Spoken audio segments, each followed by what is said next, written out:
আসসালামু আলাইকুম বন্ধুরা, আমি ডাক্তার ফরহাদ হোসেন আছি আপনাদের সাথে। এই মুহূর্তে যে যেখান থেকে আমার এই ভিডিওটি দেখতেছেন, আপনাদের প্রত্যেককে জানাই আন্তরিক ধন্যবাদ এবং আন্তরিক কৃতজ্ঞতা।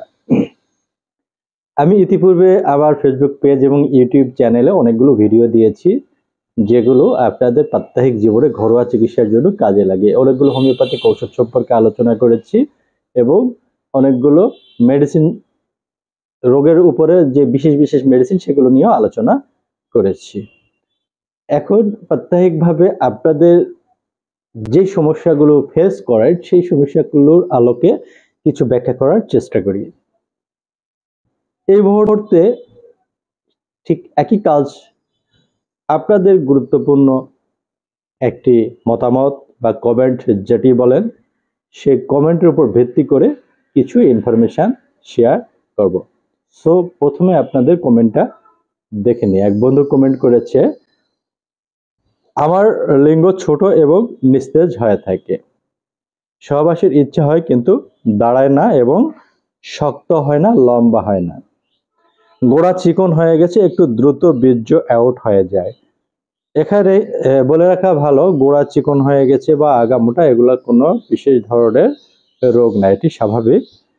স্বপ্নদোষ হয় না, যখন নতুন যৌবনে পা দিয়েছি, দিনে 4-5 বার কোলবালিশ নিয়ে মাস্টারবেশন বা হস্তমৈথুন করতাম, তখন বীর্য বের করেছি অনেক বেশি পরিমাণ, এখন সেরকম বের হয় না, স্বপ্নদোষ হয় না, অন্ডকোষ ঝুলে গেছে।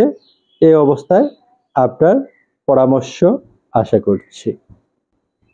বন্ধুরা, এখানে প্রথম ফোকাস হচ্ছে এই ব্যক্তিটি একটা সময় পার ডে ডেইলি 3-4 বার মাস্টারবেশন করেছে, লিঙ্গ নিস্তেজ হয়ে গেছে, দুর্বল হয়ে গেছে, আগের মতো বীর্য বের হয় না। এটা হচ্ছে ফোকাস পয়েন্ট, অর্থাৎ আগের মতো দাঁড়ায় না, শক্ত হয় না এবং আগের মতো বীর্য বের হয় না।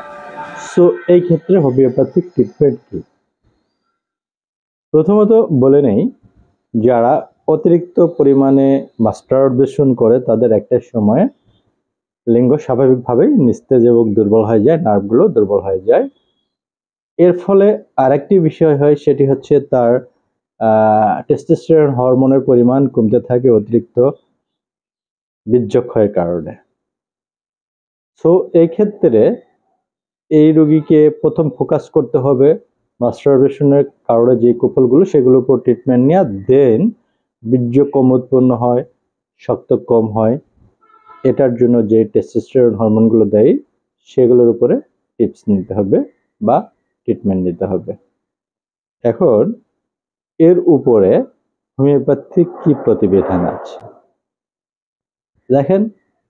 যখন কারো টেস্টোস্টেরন হরমোন কমে যায় এবং বীর্য পাতলা হয়ে যায়, এটার উপরে অনেকগুলো হোমিওপ্যাথিক মেডিসিন আছে, অনেকগুলো খাবার আছে, সেগুলো সম্পর্কে অনেক ভিডিও আবার আছে। স্পেশালি আজকের ভিডিওতে একটি ওষুধ সম্পর্কে বলি, যেটি অনেকগুলো কাজ করবে, মাল্টি কাজ করবে। এই ওষুধটির নাম হচ্ছে অ্যাগনাস কাস্টাস।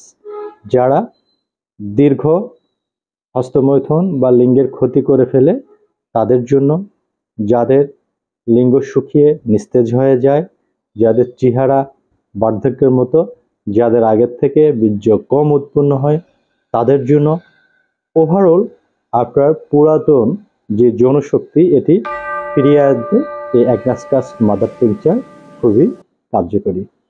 অ্যাগনাসকাস্ট সেবনের নিয়ম হচ্ছে 10 থেকে 12 ফোঁটা 3 বেলা খাবারের পরে সামান্য গরম পানি সহ সেবন করা যেতে পারে। খুব গরম না, হালকা কুসুম গরম, অথবা নর্মাল পানি দিয়েও আপনি সেবন করতে পারেন, তাতেও কাজ হবে। আশা করি বুঝতে পেরেছেন। আজকে পর্যন্ত, দেখা হবে পরবর্তী কোনো ভিডিওতে। আল্লাহ হাফেজ।